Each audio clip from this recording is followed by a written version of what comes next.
Boa tarde, amigos e amigas.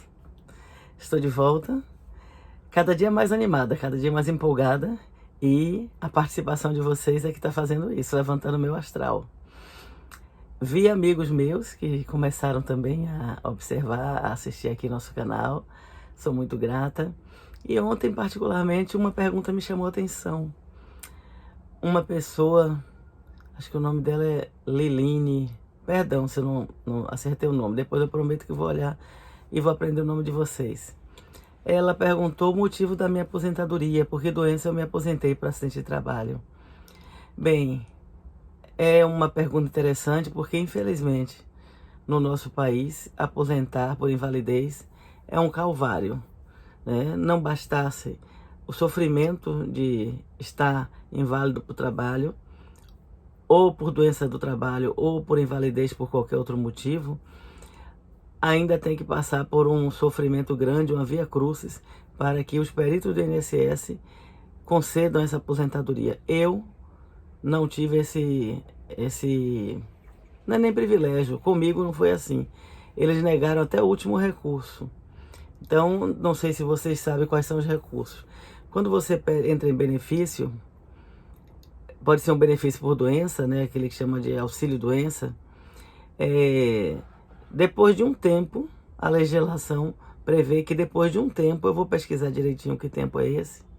Depois de um tempo, se você não tiver apto para voltar, é porque você está inválido.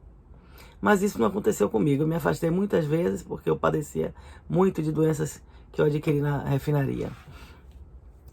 Depois de ter conseguido o benefício, ele pode se transformar numa aposentadoria por invalidez ou não.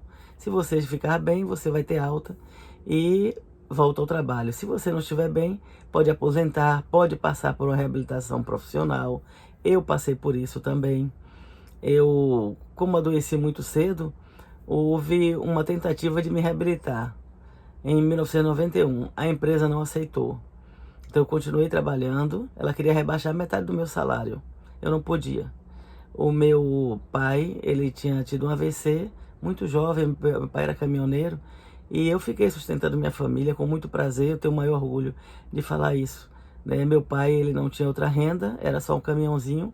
Minha mãe, ela trabalhava em casa conosco. Ninguém pode dizer que a mãe não trabalhava, não. Acho que não trabalham fora, trabalham em casa, com os filhos, com o marido, e essa era a realidade de minha mãe. Eu tinha irmãs bem mais novas, duas, e tinha um irmão que estava na idade de servir o exército. Então, eu não aceitei a reabilitação primeira para não perder. Em parte porque ficaria difícil sustentar minha família, e em parte porque direito trabalhista a gente não abre mão, porque inclusive não nos pertence, né? Os direitos que nós temos, né, o acervo que nós temos de direitos, eles foram conquistados por outras gerações ou por nós mesmos com luta. Então não é justo a gente abrir mão de um direito. E eu não aceitei a reabilitação por esse motivo. E somente fui reabilitada, lutei para ser reabilitada com tudo que eu tinha direito, já muitos anos depois, em 2003. Em 2003 eu mudei de área, mudei de profissão. Todo assunto que eu começo a falar aqui com vocês me remete a outro. Eu tenho que ficar aqui focada para não misturar. Mas eu prometo que todos os assuntos serão trabalhados. Sim, então o caminho certo seria esse. Adoeceu, entrou em benefício. Se o perito constatar que está inválido, aposenta. Se ele tiver dúvidas, existe um recurso chamado pedir orientações, informações do médico assistente, de um especialista. Então, o caminho natural é esse. Eu digo a vocês, eu encontrei muito perito bandido. Bandido. Não vou dizer o nome para não virem atrás de mim. Mas se esse vídeo chegar a eles, eles sabem quem são eles. Os peritos bandidos, que fazem coisas terríveis com o pobre do segurado. Muitas vezes gente humilde que vem do interior, lá do sertão, lá de longe, do semiárido, para trazer um filho doente, portador de doenças graves, às vezes deficiente, e eles, desumanos, cortam os benefícios. Então comigo não foi diferente, cortaram o meu benefício. Eu já era portadora de algumas patologias graves, tinha comprovação de que tinha sulfetos metálicos no meu corpo e doenças a esclarecer. A essa altura eu já tinha também fibromialgia, eu tinha várias patologias. Agora o que eu nunca tive foi vontade de parar de lutar. Então, mesmo com todas essas doenças, ele me deu alta. Disse que eu estava apta a voltar ao trabalho. Eu voltei ao trabalho, foram dias muito difíceis, eu tinha vontade de deitar no chão da sala, de tanta dor que eu sentia. E aí um dos meus médicos emitiu um relatório dizendo que eu tinha que ficar em repouso no leito, não podia ficar trabalhando. E um centro de estudos de saúde do trabalhador, um órgão público, emitiu um comunicado de acidente de trabalho informando a Petrobras que eu não tinha condições de ficar, que eu tinha que me afastar. Então, foi assim que eu fui demitida dessa forma. Eu fui demitida, eu estava afastada com a CAT, né, que é o documento que oficializa perante o INSS e para o INSS que você está com acidente de trabalho. Então eu estava afastada desta forma e eles me demitiram. O que foi que eu fiz?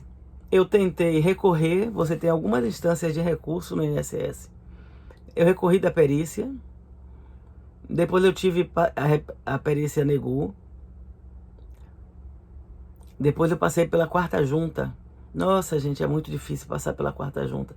Não é nem passar pela quarta junta, é difícil chegar à quarta junta. Só que a minha foi rápida. Sabe o que aconteceu? Olha, gente, eu não sou muito convencional não nas coisas, sabe? Tem coisas que eu acho que paciência tem limite. Quando eu tentei o recurso, que o médico, ele foi muito desumano, sabe? Ele nem olhou nos meus olhos.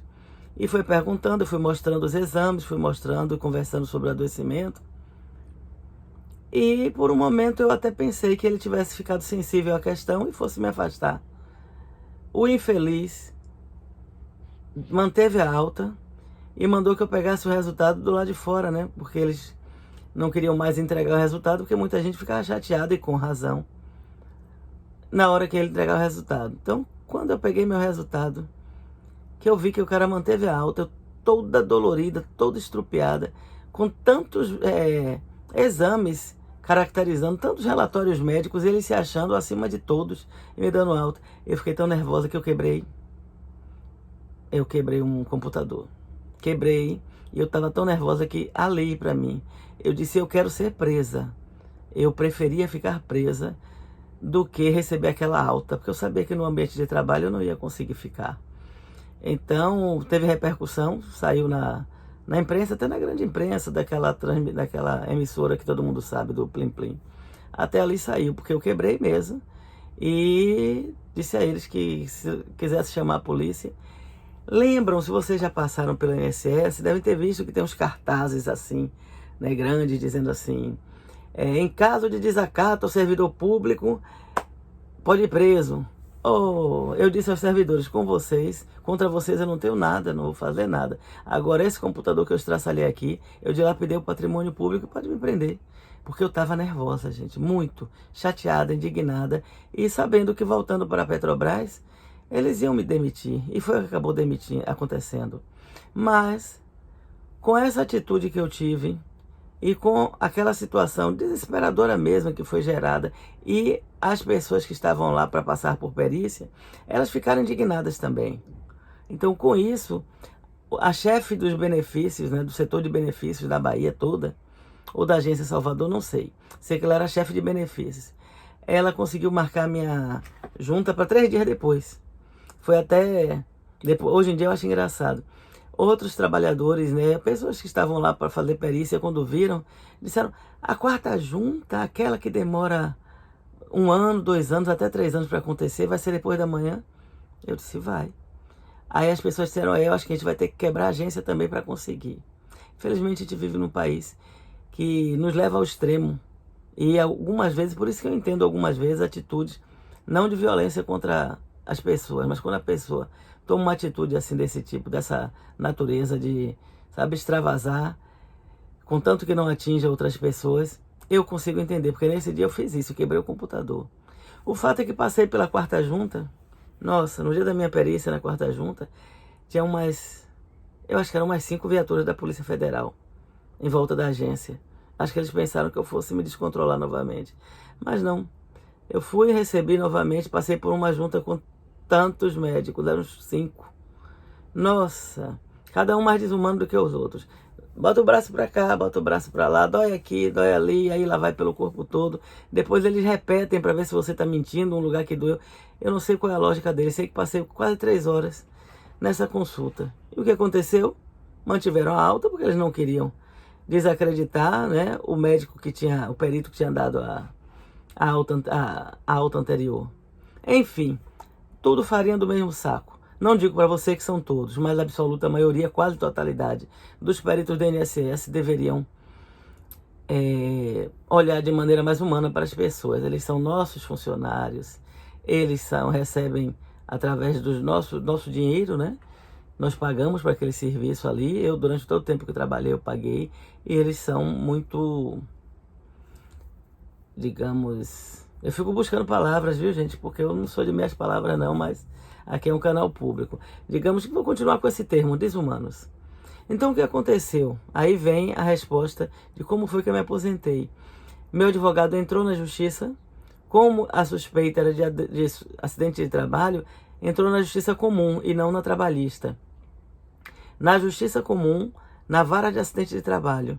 E aí, através desse processo, juntando todos os laudos, os problemas que eu tive com o INSS, os laudos dos exames, os relatórios, toda a minha vida laboral, eu consegui ingressar com o processo, passei por uma perícia independente, eu não conheço a perita, fiquei surpresa porque ela conseguiu caracterizar assim, o meu adoecimento exatamente de quando eu sabia que tinha ficado doente, que foi com 23 anos de idade, e me aposentou. Então, ela ali colocou um conjunto de doenças que eu tinha. Depois a gente pode conversar um pouco mais a respeito disso. Já estou vendo aqui um vídeo de 11 minutos, 12. Já foi muito, olha, vou me despedir. Eu vou olhar os comentários. Vou seguir a sugestão de minha filha de recortar uns comentários para botar na tela, né, na hora de responder. Gente, eu sou iniciante aqui. Eu sou a discípula do maioral, que o Dr. Marcelo Suave, ele é muito bom nisso. Então, eu vou me aperfeiçoar. Por hora, me despeço de vocês. Eu vou passar esse fim de semana na casa de uma amiga, mas vou levar essa luzinha aí que melhora a iluminação. Enfim, vou preparada. Espero ter oportunidade de gravar para vocês. Peço que compartilhem. Peço que deixem as dúvidas de vocês. Meu WhatsApp vai ficar aí no rodapé. Façam contato, porque aqui vai ser dinâmico. À medida do que vocês forem perguntando, eu vou respondendo. Assunto não falta, tá bom? Um fraterno abraço, um bom fim de semana. E logo que eu tiver alcançado esses 1000 inscritos, eita, que nós vamos fazer muitas lives. Inclusive, vou querer vocês na live aqui participando comigo. Tchau!